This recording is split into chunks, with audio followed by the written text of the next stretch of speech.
Honestly, favorite part of Jeepin the Coast, it's all my favorite. My most favorite part is seeing the Jeepers come back each year and coming up to us, talking to us, and remembering us by name. And then, we are learning their names as well. So that's my favorite part of Jeepin. Welcome back to Bottled Up. Today we dive into the incredible impact of Jeepin the Coast, a vibrant and community-focused event driving positive change on the Mississippi Gulf Coast. Our three wonderful guests today, Jennifer Moran, Julie Bradley, and Kim Farve, share their journey from coming up with the idea of this growing Jeep event that not only celebrates the love for these popular off-road vehicles, but also supports local causes and businesses with a huge economic impact. Their story highlights the power of passion melded with purpose, offering insights on leadership, community engagement, and the significance of smart and sustainable community creation and event planning. Kim Farve, Julie Bradley, and Jennifer Moran, thank you all for coming on the podcast. Hey, Andrew. Yes, this is Julie Bradley with Jeepin the Coast. Hey, and this is Kim Farve. Hey, Andrew. This is Jennifer Moran. Thank you for having us. Absolutely. So everybody on the coast, on the Gulf Coast, kind of knows what Jeepin the Coast is. But for someone who is not from here or has never been, could you kind of explain what is Jeepin the Coast? Jeepin the Coast is a 5-day Jeep event that brings a lot of Jeep enthusiasts together, show off their Jeeps, or just have the fellowship of, meeting new friends and just hanging out and supporting the Mississippi Gulf Coast. And this year, Jeepin the Coast, it takes place May 29th through June 2nd. It will always be the Wednesday through Sunday after Memorial Day weekend. How did you guys come together, and how did you decide to do this event? Well, we've done several other events throughout the years, and we just thought, you know what? Jeeps are hot right now, so let's get together and collaborate something to promote our Jeep event. Okay, so y'all have a history of doing other events before you guys started Jeepin. So, all right, Miss Jennifer, tell me a little bit about what events you guys were doing beforehand and how those came about. I mean, I know that Jeeping's been around for a few years and has just grown and grown and grown in popularity. Tell me a little bit about the events that you guys did before you did Jeeping.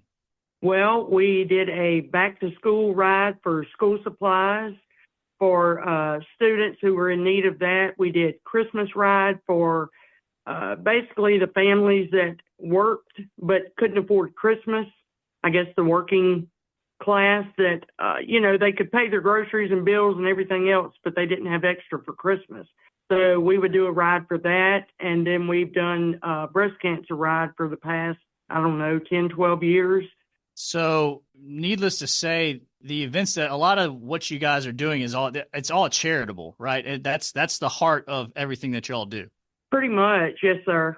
That is originally how it started. We saw a need in our community, and we were getting together and doing events, like the back to school ride to help with, kids that were needing back to school supplies, or, for Christmas to help with the gifts, and then breast cancer ride. And then Jeeps are something that the breast cancer event, what we would do with that is we donate 100% of those proceeds to a local nonprofit called Costumes for a Cause, which is also known as C4AC. And each year we were raising anywhere from $12,000 to $15,000 on a one-day Jeep ride.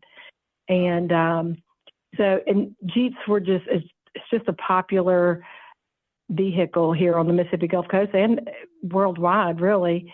So we saw how well Cruising the Coast does, so we thought maybe we can expand this into Jeepin the Coast. An annual event. Yeah, an annual event. So what we do is, now this is, obviously this 5-day event is, it is a business, but we donate back to local nonprofits each year, like Costumes for a Cause, and we've also helped other nonprofits with the proceeds from our event. Well, I think that the fact that y'all picked up on, that there was kind of a gap there, that there was a demand for what it is that you guys are doing now. with Jeepin The Coast, and obviously it's evident with the growth that y'all have seen. And the fact that you're getting to do it from a place of charity, wanting to help others, makes it that much more sweet, I would imagine. It is, we've always had a soft spot for wanting to help others in our community because we've all had some kind of crisis in our lives and our family. But that's how it all started. So, back in 2018, we started the business, which is Jeepin The Coast, LLC. And we started out as a 3-day event, and each year it just got bigger and bigger. Now we're at 5 days. And it's proven to be a real economic impact for the Mississippi Gulf Coast. We had an economic impact study done on our 2023 event, which showed that we brought in 19,000 people from out of town. And the economic dollar impact for just those 5 days, it's really 4.5 days, was $2.54 million. That's incredible. It's turned out to be a great event where we take pride on it being a family-oriented event, and it's a good way to kick off summer. I totally agree. I think that, y'all kind of hit on the family aspect, and then, keeping it clean and kind of not trying to make it just a wild party type situation. I like that a lot.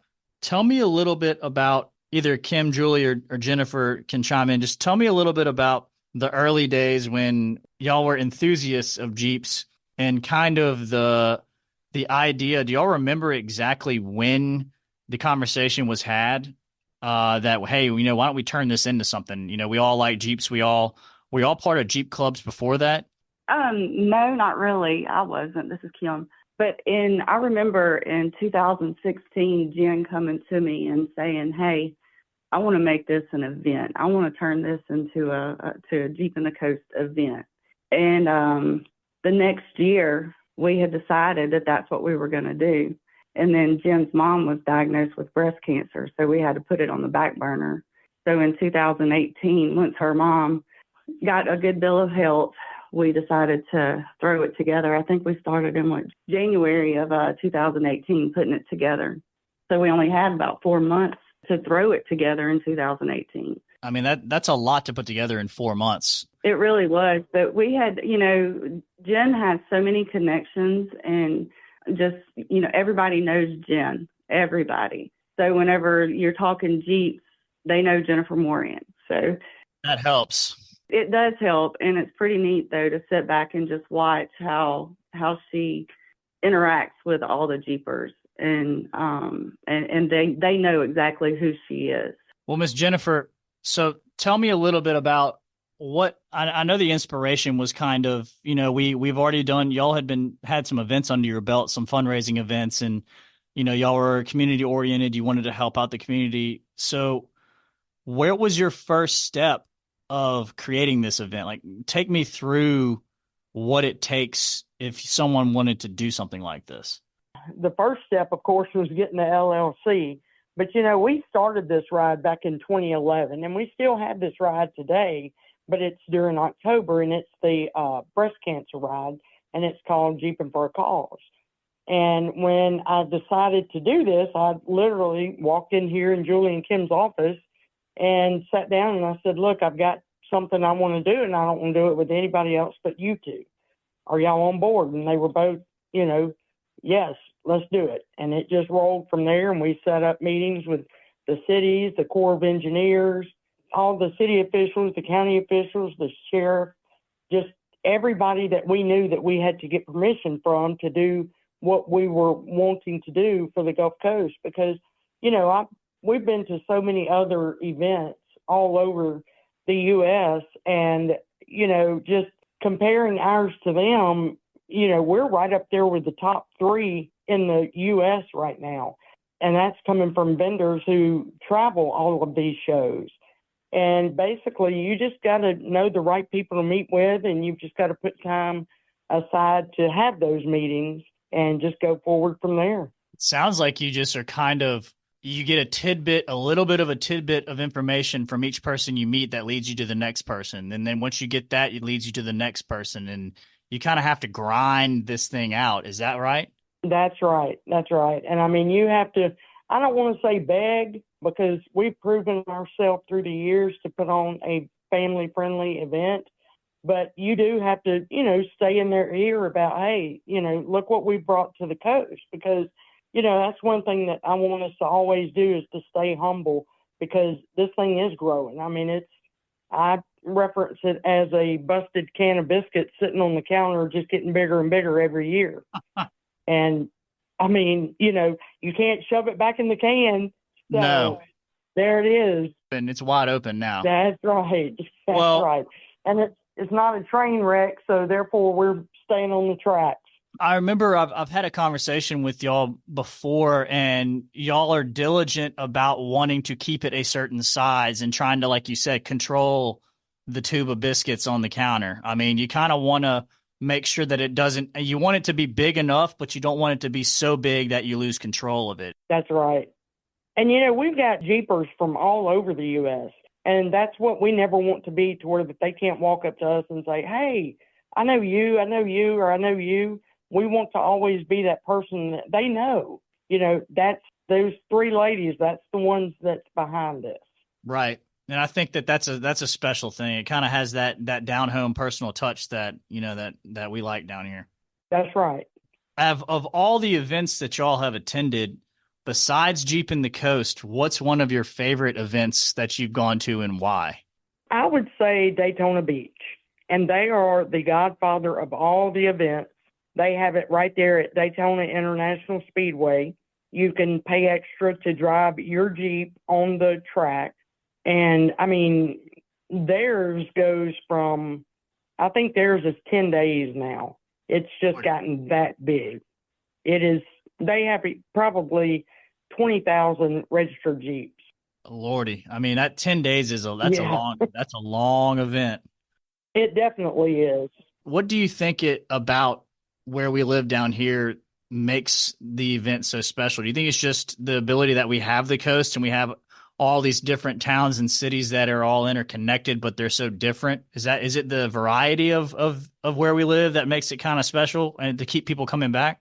Well, it's all of that. Plus, when you drive down our beach, you get to see the sand and the water. We're not corroded with condos and hotels and traffic. I mean, yeah, we have traffic, but nothing like, the other beach communities that you can't even see their water from the road for the high rises. Right. And I think, and each little city along our coast has its own little niche for the Jeepers. Yeah. Now that you mention it, I don't think that I have a couple of small girls that I'm trying to raise, and I think that they don't understand how pretty it is where we do live. I mean, everywhere you drive, there's That's water. Right. Everywhere you drive, there's water. You can be 15 miles north of the beach and there's water there. It's really interesting that you mentioned that we haven't gotten to the point to where, there's not, 15, 25, 30 story buildings all down our beach that are ruining the view. You can see the horizon line. That's right. I think that does kind of change. Now that you mention it, that does kind of change people's minds when they come here. So, yes. And, we went through the process of letting them actually drive their Jeeps on the beach. And that's huge. Absolutely. Yeah, I know a lot of people get excited about that. I have some guys and gals who work for me who are Jeepin people, and when they found out that we were going to be sponsoring the event, I've been seeing them a lot more lately. Oh yeah. So they're super excited about the event, and I know that y'all are as well. So we're going to try to do our best to make sure that we promote y'all and try to get as many people to come down and see all these Jeeps and have a good time. So I do want to ask y'all a couple more questions about Jeepin. So it was organized in 2018, correct? That was y'all's first official year? That's right. So this is 6 years. This is the 6th year that this event has been going on. How much growth have you seen in the last 6 years? This is actually our 7th year. 7th. Yes. Our growth, let's see, what was our totals last year? Around 3,000 registered. That was on-site and pre-registration. So we've grown significantly. But the first year we had... What was the total the first year? In 2018, we had 667 pre-registered and right at 300 on-site registrations. So we had less than 1,000 registered our first year. You're doubling about every year. About, yes. Yeah, and that's not, I mean, there's some that come that don't register, but the ones that do not register, they can't do any of the light and sound shows or the show and shine or the beach crawl. So they can't participate in any of the events. They're just spectating at that point. That's right. That is exactly right. Okay. Well, let's get into a little bit about the event and what all you guys do at Jeepin The Coast, because it's not just a car show. Walk me through as if and the listener, if someone was to show up and come to Jeepin The Coast for their first time, what would they expect to see? Okay, so whenever they come in, we have our itinerary, which will direct them where to go for their registration pickup.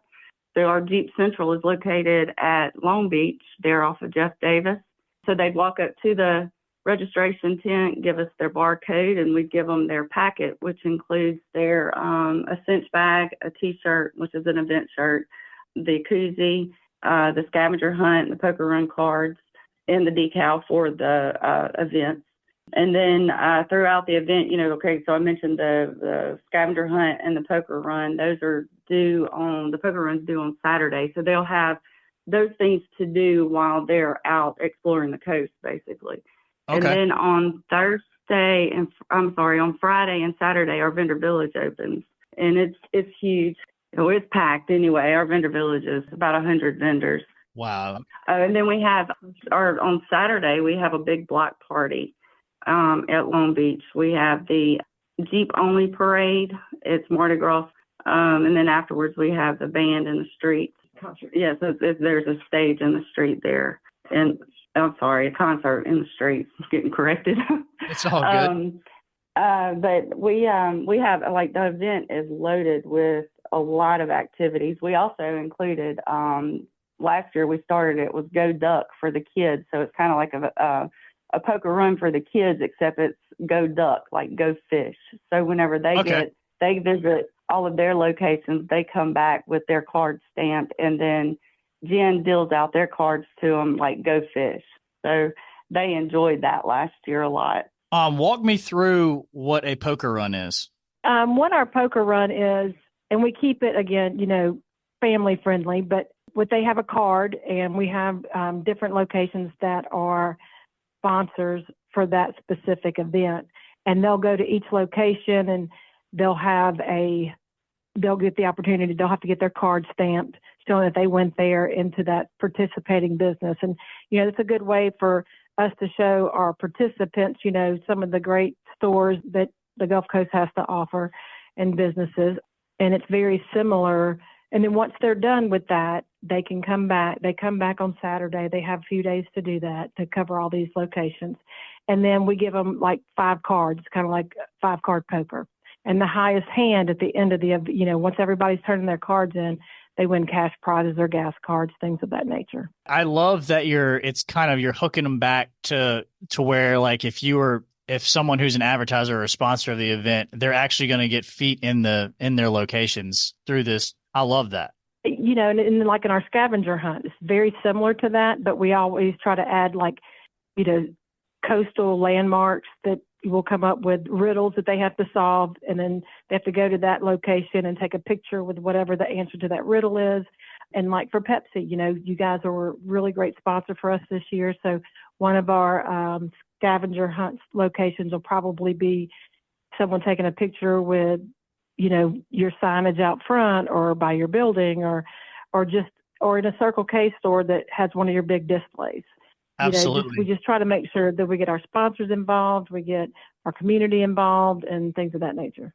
Yeah, we're gearing up for all that. We ordered some, we're going to have some, on top of the displays, we're going to have inflatable ducks with our logo on them so people will be able to see it in store. We ordered some big ones and we have some big ones and some medium-sized ones that are going to be up above the displays for people to see. So leading up to the event, we're going to have to figure out how we're going to logo them, honestly, because we don't know if it'll be better to put the logo on before we blow them up or put the logo on after we blow them up. So we have a little bit of finagling to figure that out, but we'll get it under control. We also did order some ducks for you guys. I don't know if Morgan has talked to y'all, but we have like 2 boxes, big boxes of Pepsi ducks for y'all.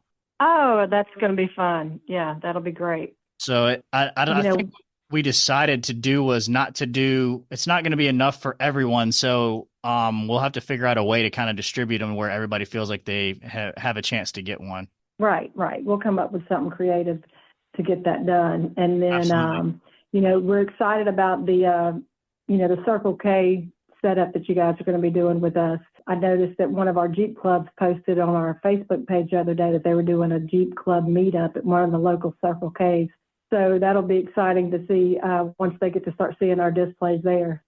Oh, absolutely. Yeah, the district manager for the Circle K in our area is a Jeeper as well. So she's all on board with everything. So I'm glad. It kind of all just fell together beautifully, honestly, because there are pretty much our largest convenience chain in our area, and they have locations all across the coast. So it kind of works out for everybody. You know what I mean?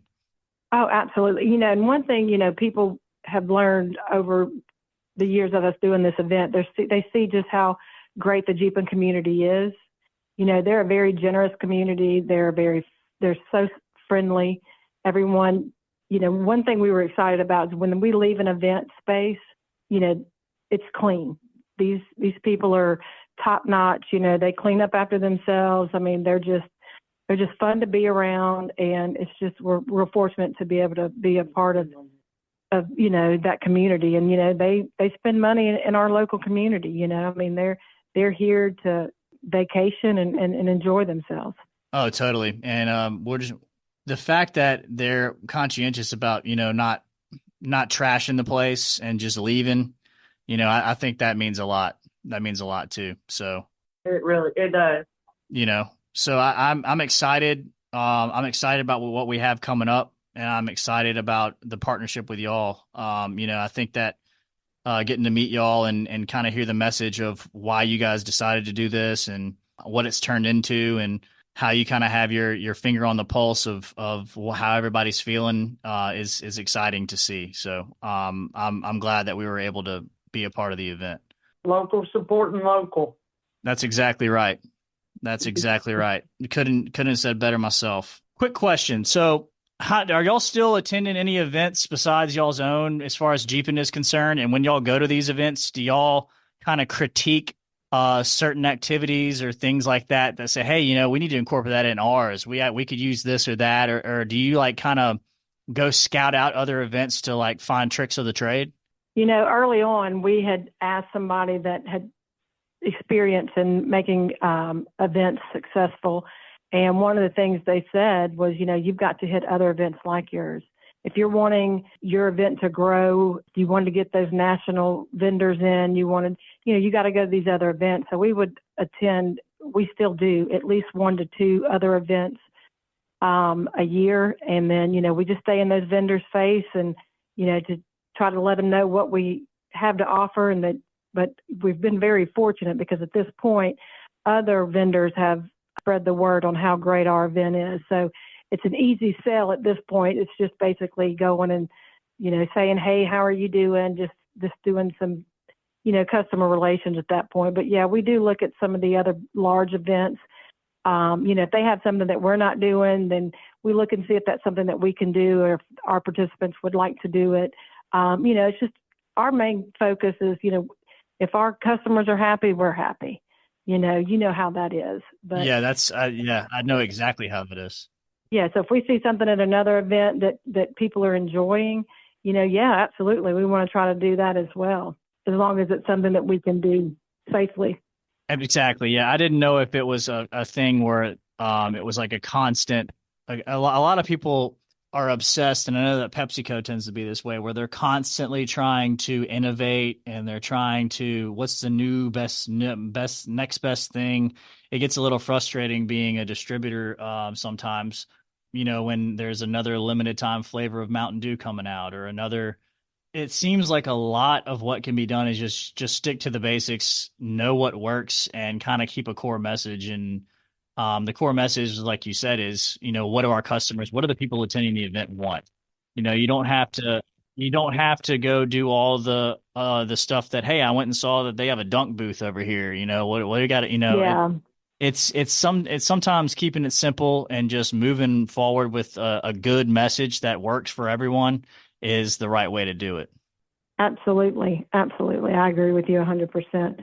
And Jeepers like to stay together. So we try to, if you throw too much on the schedule, going 20 different directions, that's not what the Jeeping community likes. So we always try to make sure our events, are within a close proximity so we can, they can all hit every event, and that's what they like. So we always try to do that as well.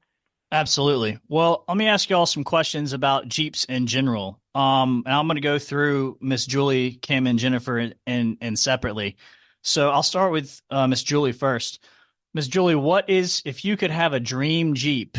I'm talking your Jeep would be exactly how you want it. What would that look like, and what would it be? And also, what is the Jeep you have currently?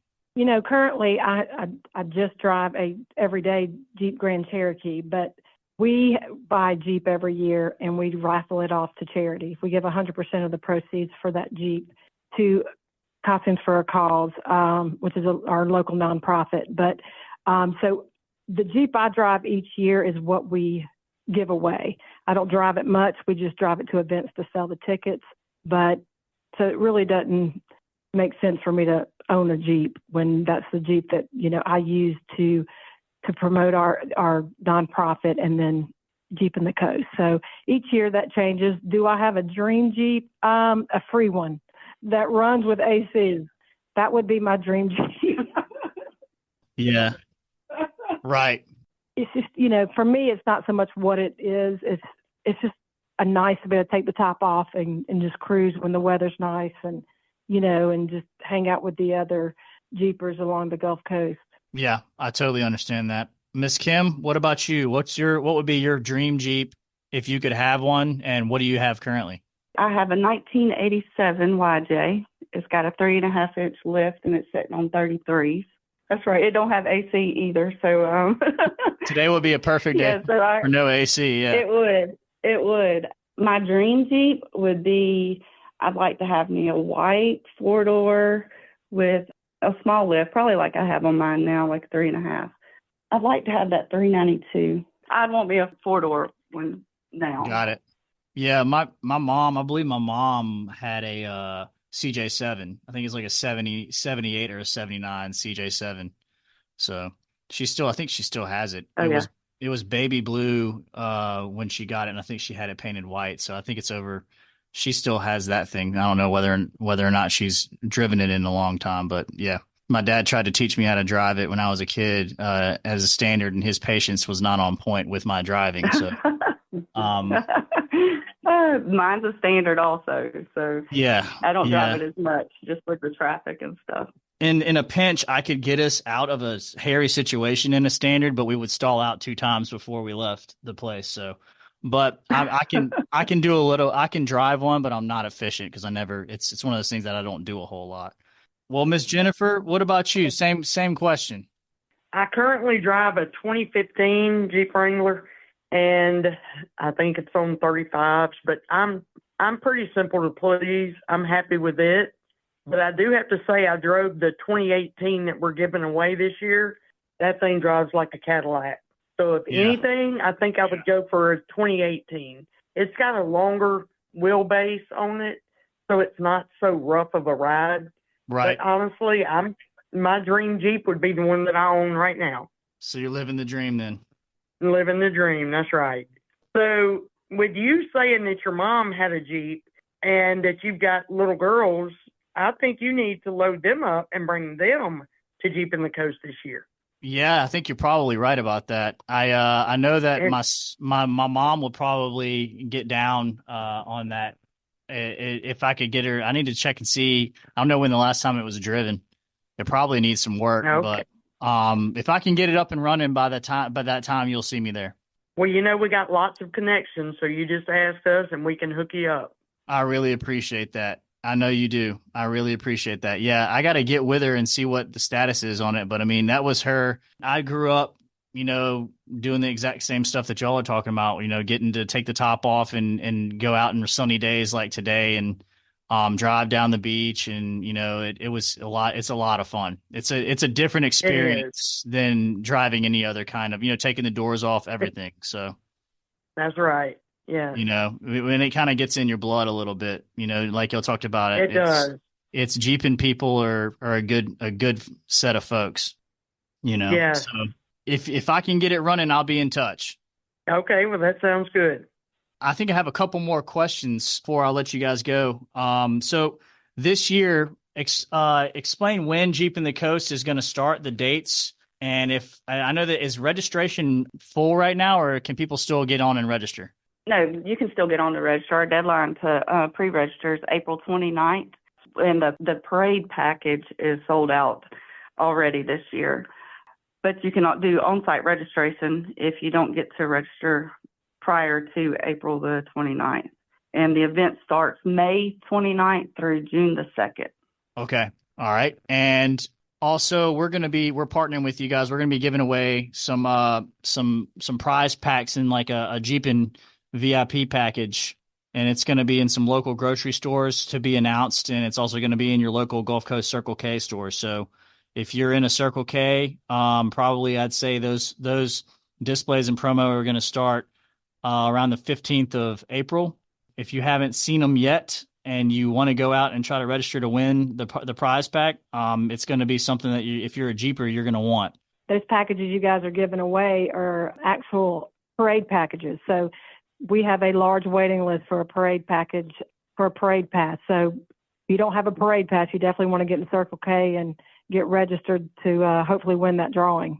Absolutely. And we're going to be giving away a couple of like a tailgating package. And then y'all sponsors were kind enough to donate some Jeepin gear. So I think we're doing a ruck rack. And what we're going to be doing is we're going to have a ruck rack that we're going to be giving away.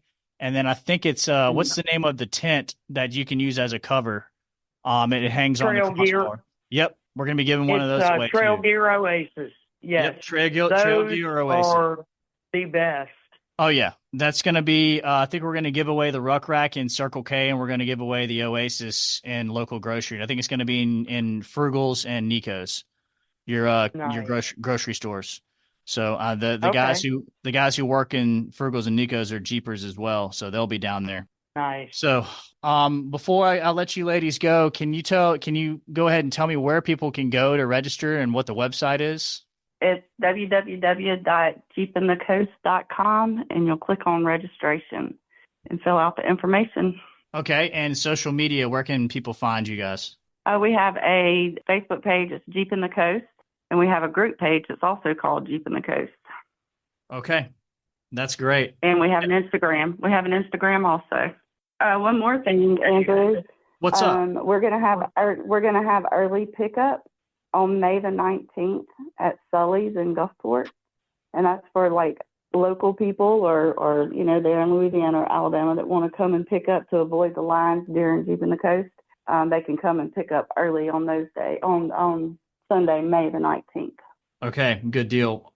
Well, thank y'all so much for your time, and thank y'all for what you guys do for the Mississippi Gulf Coast and bringing this event to us. I know that a lot of people who enjoy Jeeps really enjoy the event. It just shows from, the loyalty they have for y'all and what you ladies put into the event, as well as, just helping the community at large around here by bringing in people from outside our area, So thank y'all for allowing us an opportunity to partner with you. And, we're going to do our best to make sure we get the word out there and promote this event to the best of our abilities. Thank you for doing this podcast for us. Yes, we appreciate it. Oh, no, I just thank y'all for the time. Y'all, people like y'all make my job easy. So y'all just thank you for the time, and I hope to see y'all soon, okay?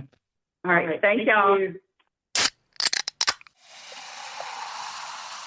What a journey it has been delving into the world of Jeepin the Coast with our fantastic guests, Kim Farr, Julie Bradley, and Jennifer Moran, and their inspiring story behind the Jeepin the Coast event that not only unites Jeep enthusiasts, but also powerfully impacts the Mississippi Gulf Coast through charity and community service.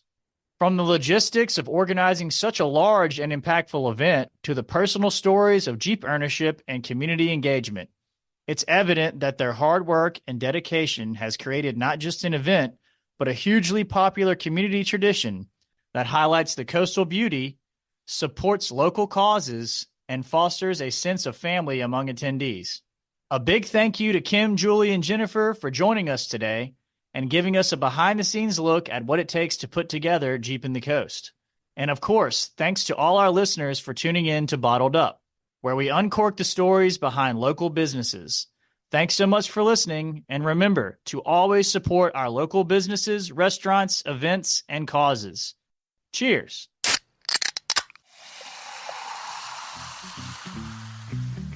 Thanks for listening to the Bottled Up podcast. Want us to deliver this show to your email inbox as they drop? Want to tell us about how you like the show? Or do you want to tell us about a Gulf Coast business or restaurant that you'd like for us to spotlight in any upcoming episodes? Email Morgan Wheeler at mwheeler, MWHEELER at abevinc.com. That's ABEVINC.com. Want to know more about Allen Beverages and how we work with our clients, partners, and vendors? Check out allenbeverages.com. This show was edited and produced by Johnny Gwynn and Deep Fried Studios.